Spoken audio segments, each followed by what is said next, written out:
अस्सलाम वालेकुम। आज की इस वीडियो में आप समझेंगे कि फैक्टराइजेशन का मेथड क्या है। तो मेरे पास एक एक्सप्रेशन है x square plus 9x plus 20 is equals to 0। इस एक्सप्रेशन में सबसे पहले हम ये स्टेप करेंगे कि ए बी और सी की वैल्यूज़ आइडेंटिफाई करेंगे। सो ए क्या है, ए की वैल्यू है coefficient of x square which is 1। हमेशा ये क्या होगा, कोफिशिएंट ऑफ एक्स के। कोफिशिएंट मीन्स ये जो कांस्टेंट नंबर आ रहा है वेरिएबल के साथ, इसको हम कोफिशिएंट कहेंगे। एक्स का कोफिशिएंट है +9, सो बी की वैल्यू होता है, बी की वैल्यू होगी 9 कोफिशिएंट ऑफ एक्स।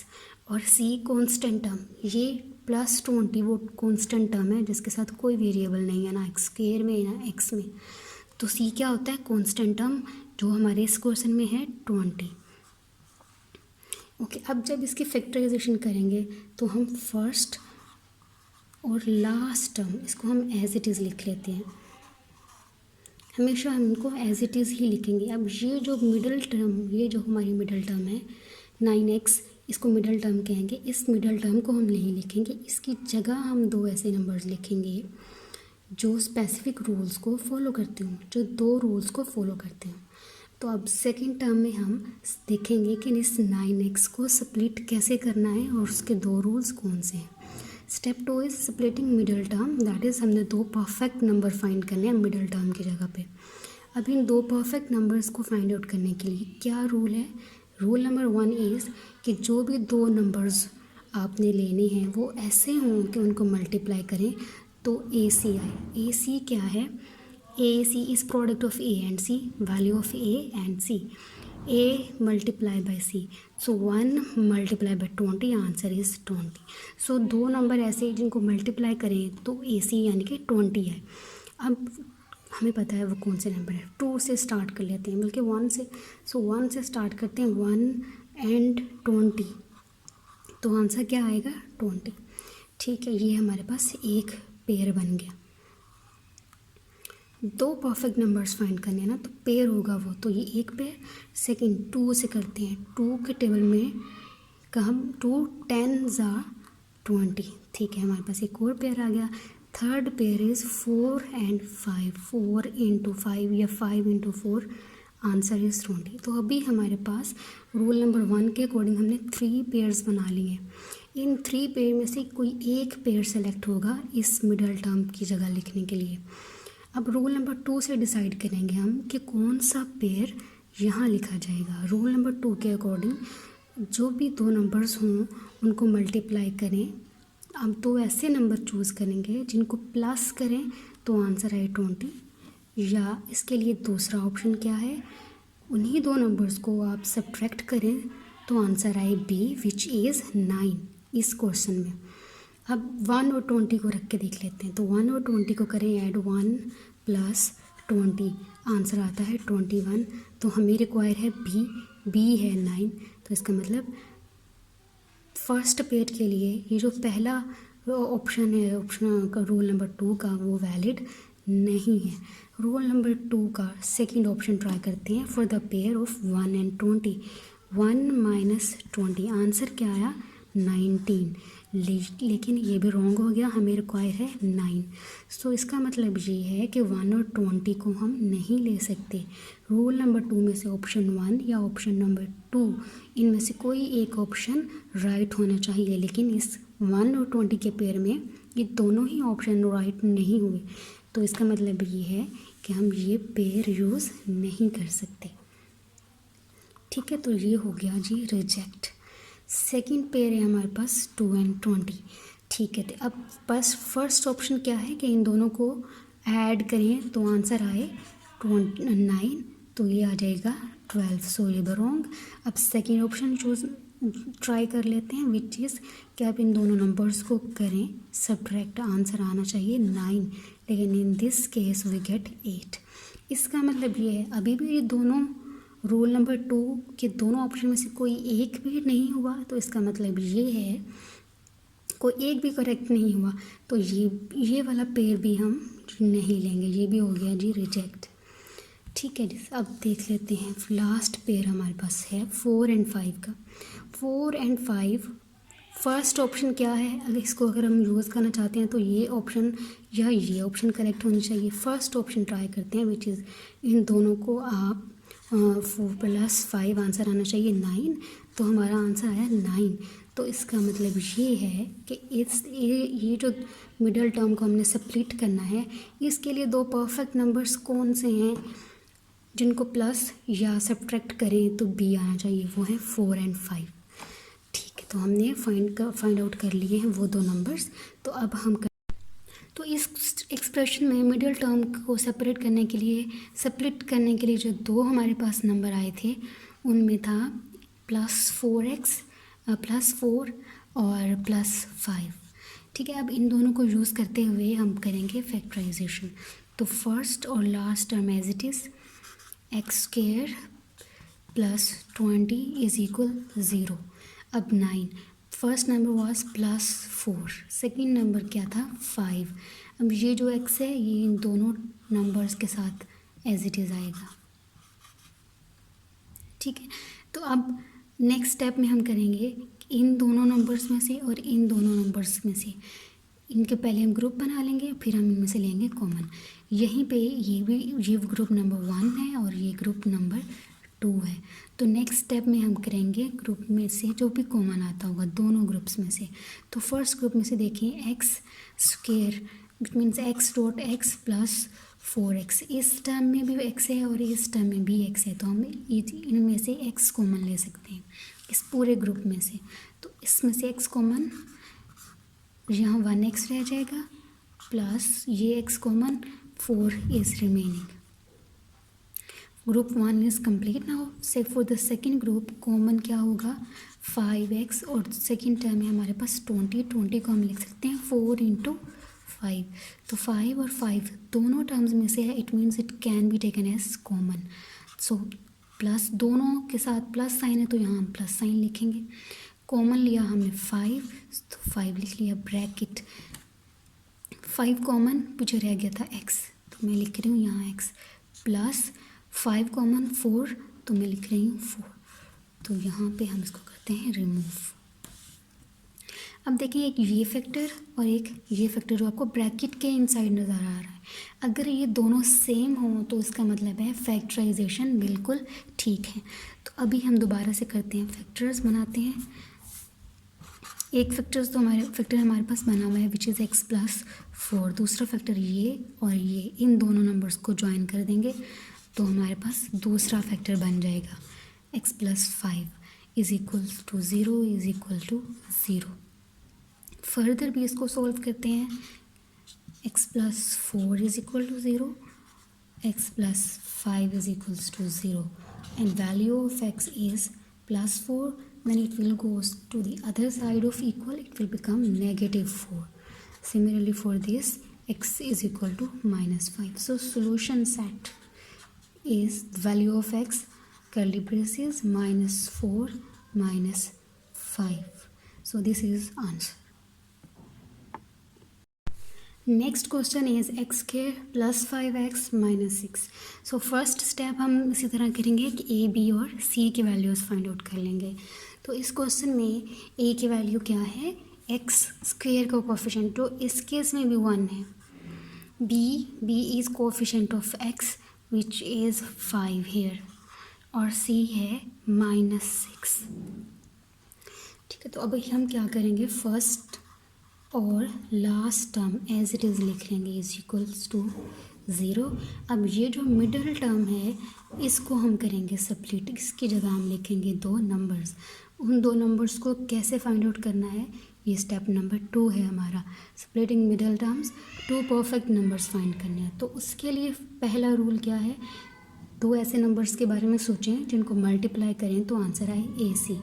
अब AC क्या है, A is 1 and multiply by c is -6, so answer आएगा -6। अब 2 आपने नंबर्स लिखने हैं जिनका प्रोडक्ट क्या होगा -6, सो a × c -6। अब 2 ऐसे नंबर्स सोचें जिनको मल्टीप्लाई करें और 6 आए। अभी आपने नंबर्स जब सोचने हैं तो नेगेटिव साइन को आप कर दें इग्नोर। अभी सिर्फ फॉर द टाइम बीइंग। तो अभी आप सोचेंगे कि 6 कैसे बनता है, तो उसके लिए पॉसिबल पेयर क्या है। 1 से स्टार्ट करते हैं, 1 मल्टीप्लाई बाय 6, आंसर इज 6। सो 1 और 6 1 पॉसिबल पेयर। सेकेंड 2 और 3, सो 2 इंटू 3 आंसर इज 6। अब और तो कोई भी पॉसिबल पेयर नहीं है जिनको मल्टीप्लाई करें तो 6, तो ये ही 2 पॉसिबल पेयर हैं। तो अब नेगेटिव साइन को आपने ध्यान में रखें। अब कैसे करेंगे कि -6 आंसर आया, तो हम इनमें से किसी भी एक नंबर के साथ नेगेटिव साइन लगा दें। लाइक 1 मल्टीप्लाई बाय 6, हमें 6 चाहिए, तो नेगेटिव किसी को भी नेगेटिव कर दें तो आंसर नेगेटिव हो जाएगा। मैं कर दूँ -1 मल्टीप्लाई बाय 6, तो आंसर आ जाएगा -6। इसी तरह 2 और 3, इसमें से भी 2 को कर दें माइनस का, तो इनको मल्टीप्लाई करें, आंसर आ जाएगा 6 -6। या आप 6 को भी कर सकते हैं, 3 को भी माइनस, किसी एक नंबर को आपने प्रोडक्ट इनमें से मल्टीप्लाई जो हो रहे हैं उनको नेगेटिव कर देना, आंसर आ जाएगा नेगेटिव। तो फॉर 1 एंड 6 मैं 1 को नेगेटिव ले लेती हूँ और 6 को पॉजिटिव ले लेती हूँ, तो आंसर आ जाएगा 6। इसी तरह अगर आप 1 को पॉजिटिव रखें और 6 को नेगेटिव कर लें तो भी आंसर आ जाएगा -6। ठीक है, तो मल्टीप्लाई के केस में मल्टीप्लाई जब करना है तो कोई भी मसला नहीं है, किसी भी नंबर को आप नेगेटिव और किसी को भी पॉजिटिव ले सकते हैं। सो 1 और 6 वो नंबर्स हैं जिनको मल्टीप्लाई करें तो 6 आता है, और किसी भी एक के साथ नेगेटिव साइन लगा दें तो वो बन जाता है -6। तो हम लेते हैं इसके लिए 1 और 6 पहले। अब इसके लिए फर्स्ट रूल तो पूरा है, सेटिस्फाई। अब सेकेंड रूल हमें बताएगा कि हम इस पेयर को इस्तेमाल करेंगे या इस पेयर को इस्तेमाल करेंगे मिडल टर्म को सेपरेट करने के लिए। ओके, सेकेंड रूल में 2 ऑप्शन है हमारे पास, दोनों नंबर्स को प्लस करें तो बी आना चाहिए, या अगर ये कंडीशन नहीं फुलफिल होती तो सेकेंड ट्राई कर लें। वो क्या है कि दोनों नंबर्स को करें सब्ट्रैक्ट, आंसर आए बी। बी क्या है हमारे पास 5। ठीक है, 1 और 6 प्लस करें इनको, आंसर आता है 7। तो आंसर आना क्या चाहिए हमें, 5 आना चाहिए। तो चूँकि हमने इन दोनों में से किसी एक नंबर को नेगेटिव करना है, चाहे 1 को चाहे 6 को, तो भी वही हमारे पास आएगा ना -6। तो ऐसे करते हैं, मैं अगर माइनस को -1 और +6 करूं तो आपके पास आंसर क्या आएगा 5। ठीक है, तो ये कंडीशन तो सही हो गई कि 2 नंबर्स थे, -1 और 6 हमने चूज़ किया, तो हमने देखा हमारा आंसर आ गया 5। पेयर 1 और 6 के लिए रोल नंबर 2 की पहली ही ऑप्शन हो गई हमारे पास करेक्ट। इसका मतलब ये है कि हमारे पास पेयर कौन सा बना, -1 और 6, जिसको हम मिडल टर्म की सेपरेटिंग में यूज़ करेंगे। ओके, हम 2 और 3 को भी देख लेते हैं। 2 और 3, अगर मैं यहाँ 2 को लिखूँ माइनस का और 3 को लिखूँ प्लस का, तो क्या आंसर 5 आता है, नो, आंसर आएगा 1। ठीक है, अगर हम 3 को कर दें माइनस का तो क्या आंसर आता है, यहाँ हम देखते हैं। ये मैं आपको अदर केस बता रही हूँ जो यूज़ नहीं हो रहा, और वो क्यों यूज़ नहीं होगा वो रीज़न बताऊँगी। 2 + -3, तो इसको हम कैसे लिखेंगे, -3, अगेन आंसर आएगा -1। अब ये भी ट्राई कर लें तो ये भी कंडीशन फुलफिल नहीं होगी, तो हमारे पास कौन सा पॉसिबल पेयर बनता है जिसको यूज़ करें तो हमारे पास एग्जैक्ट परफेक्ट नंबर आए, वो है -1 और 6। ठीक है, इनकी पहली कंडीशन क्या है, AC, तो यानी कि इनका प्रोडक्ट AC के इक्वल होना चाहिए, जो क्या है -6।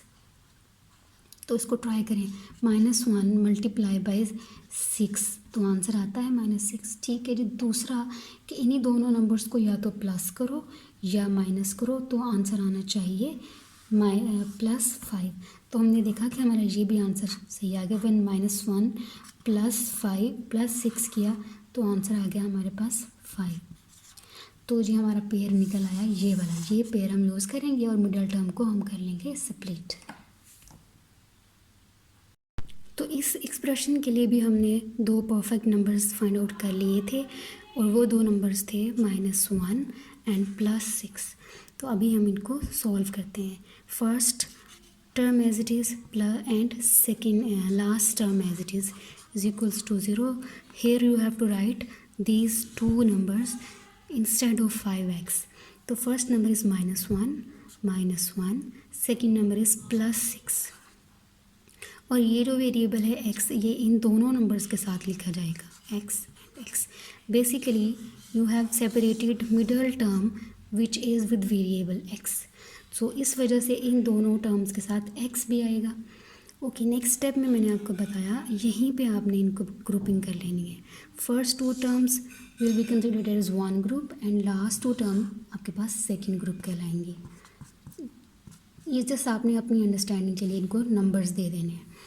फर्स्ट ग्रुप में क्या कॉमन आ सकता है, x dot x minus 1x, so x और x दोनों में कॉमन है तो it can be taken as common. x bracket 1x रह जाएगा, वो हम यहाँ लिखेंगे minus sign minus x, common आ गया था, पीछे रह गया था 1, तो 1 हम लिखेंगे एज इट इज़ यहाँ पर और bracket close. For the group number 2 यहाँ डिफरेंट साइन है, ठीक है, तो आप ये देखेंगे कि क्या आप साइन भी कॉमन ले सकते हैं, तो हम इसमें प्लस साइन कॉमन लेंगे। रीज़न मैं आपको अभी बताती हूँ। 6x माइनस 6 दोनों टर्म में 6 है तो हम 6 कॉमन ले लेंगे। यहाँ से हम प्लस कॉमन लेंगे, ठीक है। नेगेटिव साइन क्यों नहीं कॉमन लेना, क्योंकि आपको ब्रैकेट के इन साइड ये वाली टर्म बनानी है, ठीक है। अगर आप नेगेटिव कॉमन ले लेंगे ना, यहाँ से नेगेटिव कॉमन जब आ जाता है किसी एक्सप्रेशन से, तो लाइक मैं यहाँ समझाती हूँ आपको। x प्लस 1 है, अगर मैं x माइनस 1, अगर इस एक्सप्रेशन में से माइनस कॉमन लूँगी तो अंदर साइन चेंज हो जाएंगे। ये x प्लस का था, ये नेगेटिव का हो जाएगा, ये 1 माइनस का था, ये प्लस का हो जाएगा। तो जब हम ब्रैकेट दो टर्म्स में से माइनस साइन कॉमन लेते हैं तो उसके ब्रैकेट के अंदर जो भी आप एक्सप्रेशन लिखेंगे उसके लिए साइंस रिवर्स हो जाएंगे, ठीक है, ऑपोजिट हो जाएंगे जो ओरिजिनल एक्सप्रेशन में होंगे। तो इस एक्सप्रेशन में से देखें प्लस 6x माइनस 6, तो हम और हमें तो यहाँ पे x माइनस 1 बनाना है। अगर यहाँ से मैं माइनस कॉमन ले लूँगी 6x माइनस 6, अगर मैं यहाँ से माइनस कॉमन लूँगी तो क्या होगा, माइनस कॉमन 6 भी कॉमन आएगा। तो ये प्लस का था, x रह जाएगा ना, तो x और ये बन जाएगा माइनस का, क्योंकि ये प्लस का था और यहाँ माइनस था तो यहाँ लिखा जाएगा प्लस और यहाँ हो जाएगा 1। तो अब यहाँ ब्रैकेट के इनसाइड बना 1 माइनस x और यहाँ हमारे पास क्या है, x माइनस 1। तो इस वजह से हम यहाँ से कॉमन लेंगे प्लस कॉमन लेने से कोई फ़र्क नहीं पड़ता, प्लस और साथ 6 कॉमन लेंगे तो यहाँ x रिमेनिंग माइनस और यहाँ 1 रिमेनिंग इज इक्वल 0। अब बनाएंगे factors, x plus x minus 1 एक ऑलरेडी फैक्टर बन चुका है, x माइनस 1, दूसरा फैक्टर इस नंबर को और इस टर्म को ज्वाइन कर देंगे, ब्रैकेट में लिख देंगे x minus 6 is equal to 0, ठीक है। तो नेक्स्ट स्टेप में हम x minus 1 is equal to 0 and x minus 6 is equal to 0, x is equal to 1 and x is equal to 6 और सॉल्यूशन सेट आएगा 1 एंड 6।